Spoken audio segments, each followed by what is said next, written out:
Dodgers are just 3-9 at home since July 4th, but to the NFL we go, where I am putting my panelists on preseason week 1 watch.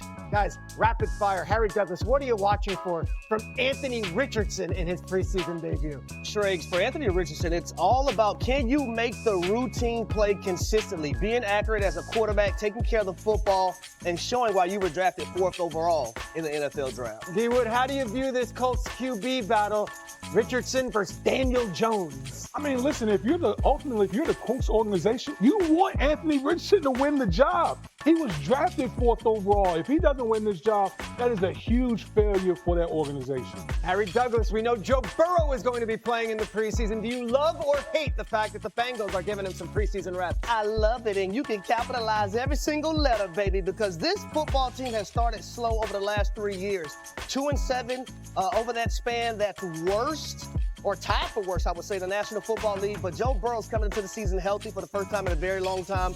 I love this. Go ahead and iron out those kinks in preseason so you can hit the season sprint. Jeremy Fowler, you spoke with Burrow directly. What did he tell you? I caught him in his locker at Bengals camp. He said he took a long break from throwing the ball, but he feels fresh, feels great, probably throwing the ball as well as he ever has, and he's feeling like an athlete. He was even doing a running back drill the day I was there. So he's getting loose this year. I love that. Damien Woody, new era in Vegas. The Raiders. What do you want to see from their rookie running back, Ashton Genty? Show them why you were drafted in the top 10.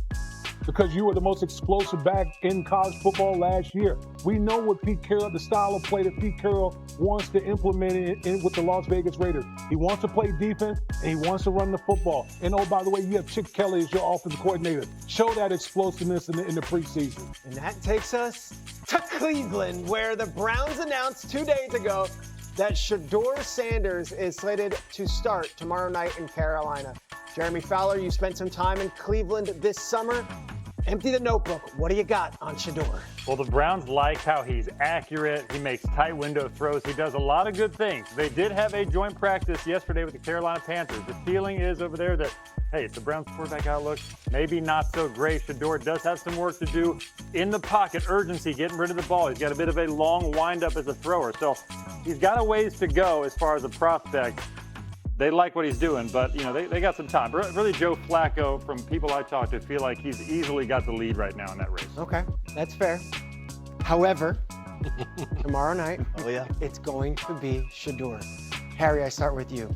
What specifically must he do to make an impact and make a statement tomorrow night? I'll say number one, when you're dealing with a rookie quarterback, you want that guy to be able to take the information that you learn in the meeting rooms, retain it, put it to the practice field, but now it's Friday Night Lights, baby.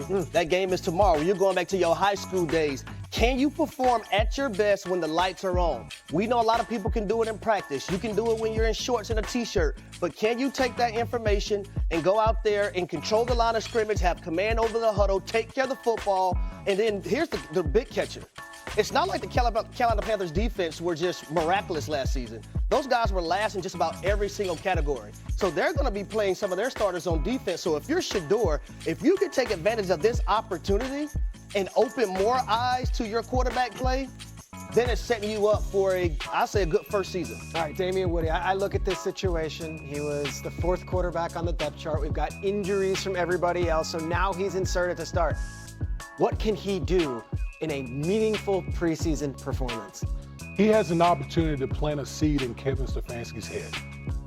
How often do you see a 5th-round quarterback who's 4th on the depth chart get to start the first preseason game, not only start it, but play most of the game? That's a rare opportunity. Those opportunities usually only go around for your first-round quarterbacks. But Shedeur Sanders is getting that opportunity right now with the Cleveland Browns. And I would tell Shedeur, I'm just looking at the camera, take advantage of this opportunity. You have a unique opportunity to go out here and do all the things that Harry talked about, as far as the operation and all those type of things.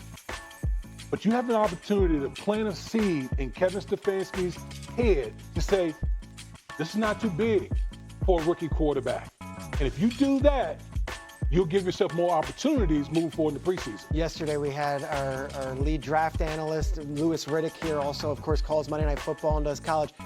He had an interesting take. Let's toss to Redick on the fact that Shedeur is going to be starting in the preseason debut.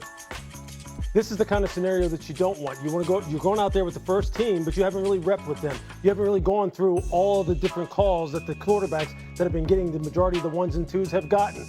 So for him, hey, look, he may not be able to lock down the starting job with this performance, but he can definitely lose it. That's just the life of being a late-round draft pick.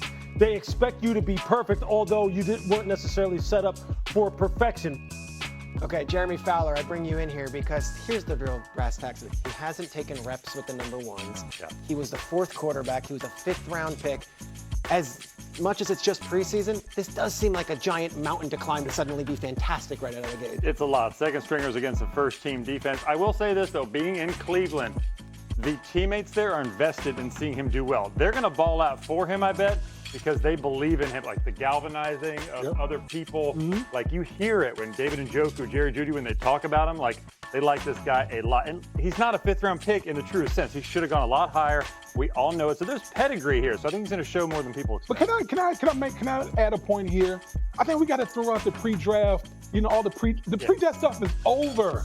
At the end of the day, he's a 4th-string, 5th-round QB. Okay, you got to go out there and put your imprint on the situation. That's why I said you got to have a heightened sense of urgency with this opportunity that you have if you're Shedeur Sanders. Because I agree with Louis Redick. If you go out there and stink up the joint, like that could be it. Not only as far as your opportunity to potentially be a starter, but just making the team. Yeah, the opportunity to go horribly off the rails is there with the lack of reps and with the fact that he hasn't been given the opportunity to play with a lot of these guys. Guess what, Strakes? No one cares. I was just like, does that even no one matter? cares. And I get what Lewis is saying, that it's not the perfect situation for Shedeur Sanders, but sometimes when you got lemons, you have to make lemonade out of those lemons. And you have to be able to play the hand that you're dealt. And for Shedeur Sanders, you're a 5th-round pick. Everything's not going to be ideal as a rookie quarterback. Everyone's not going to go into the ideal situation. But can you make the best of it? Because that will turn heads not only with your coaching staff and people up top in the organization, but within your teammates as well. They would see that, and they're going to be more on board with you as a player within that organization too. I know that we are prone to hyperbole, and it's August, and it's just week 1. I don't know if there's been a rookie debut I've been looking forward to more than seeing Shedeur Sanders tomorrow, having an opportunity to shut up critics, to prove himself, but to also just get the opportunity to play. Because even going back to the pre-draft process, it's just been this about this guy. We heard, just play football. It's the purest thing. Just play football.